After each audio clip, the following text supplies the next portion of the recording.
ज़रा तसव्वुर करें, आप एक ऐसी ज़मीन पर खड़े हैं जहाँ न कोई इंसान है, न कोई शहर, न कोई दरख्त, सिर्फ खामोशी।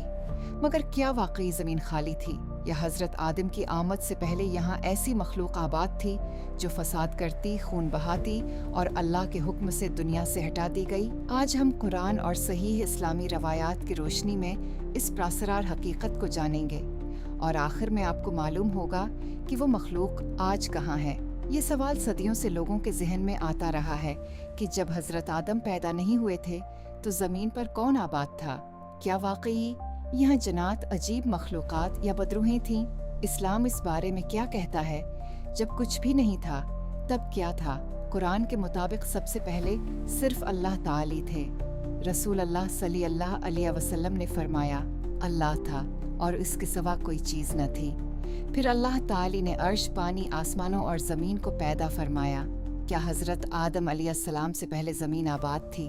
कुरान में अल्लाह ताली ने फ़रिश्तों से फरमाया, मैं ज़मीन में एक खलीफा बनाने वाला हूँ। फ़रिश्तों ने अर्ज़ किया, क्या तो ऐसे शख्स को पैदा करेगा जो ज़मीन में फसाद करेगा और खून बहाएगा? सूरह बकरा 30। उलमा फरमाते हैं कि फ़रिश्तों का ये सवाल इस बात की तरफ इशारा करता है कि उन्होंने पहले किसी ऐसी मखलूक को देखा था जो ज़मीन में फसाद करती थी। क्या वो जन्नात थे? इस्लामी रवायात के मुताबिक हज़रत आदम अलैहिस्सलाम से पहले जन्नात ज़मीन पर आबाद थे। कुरान वाज़ेह तौर पर बताता है, और जिनको हमने उससे पहले आग की लपट से पैदा किया था। सूरह हजर 27। बाज़ आसार के मुताबिक जन्नात ने ज़मीन में फसाद किया, जंगें की और खूनरेज़ी की। फिर अल्लाह ताली ने फ़रिश्तों को भेजा जिन्होंने उन्हें शिकस्त दी। लेकिन ये रवायात ज़्यादातर इसराइलियात या ज़ईफ़ आसार से मनक़ूल हैं, इसलिए उन्हें क़ती हकीकत नहीं कहा जा सकता। क्या वहाँ अजीब मखलूक़ात, सुपरनैचुरल क्रीचर्स भी थीं?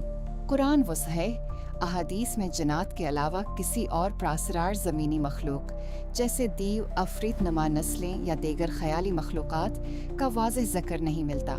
इसलिए ये कहना कि हज़रत आदम अलैहिस्सलाम से पहले ज़मीन पर मुख्तलिफ़ अजीब मखलूक़ात रहती थीं साबित नहीं। बदरूहें, बैड स्पिरिट्स कहाँ से आईं? इस्लाम में बदरूह का तस्वुर इस अंदाज में नहीं है जैसे बाज़ फिल्मों या लोक कहानियों में बयान किया जाता है। इस्लाम के मुताबिक जिन्नात मौजूद हैं, उनमें नेक भी हैं और बरे भी। शैतान भी जिन्नात में से है।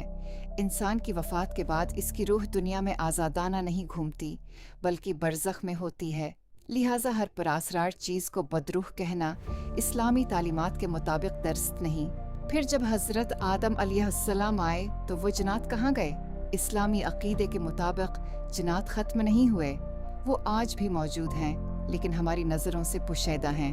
कुरान फरमाता है, बेशक वो शैतान और उसका कबीला तुम्हें वहाँ से देखते हैं जहाँ से तुम उन्हें नहीं देख सकते। सूरह अराफ 27। यानी जन्नात आज भी इसी दुनिया में रहते हैं, मगर एक ऐसी कैफियत में कि आम इंसान उन्हें नहीं देख सकता। हज़रत आदम अलैहिस्सलाम की तख्लीक के बाद इंसान को ज़मीन पर अल्लाह का खलीफा बनाया गया। जन्नात अपनी अलग मखलूक के तौर पर बाकी रहे, मगर इंसान की ज़िम्मेदारी हिदायत, इबादत और ज़मीन की इस्लाह करार पाई। लिहाजा हज़रत आदम अलैहिस्सलाम से पहले की दुनिया के बारे में हमें सिर्फ वही बात यकीनी माननी चाहिए जो कुरान और सहीह अहादीस से साबित है, जबकि गैर मुस्तनद कहानियों और अफसानों को हकीकत समझने से बचना चाहिए।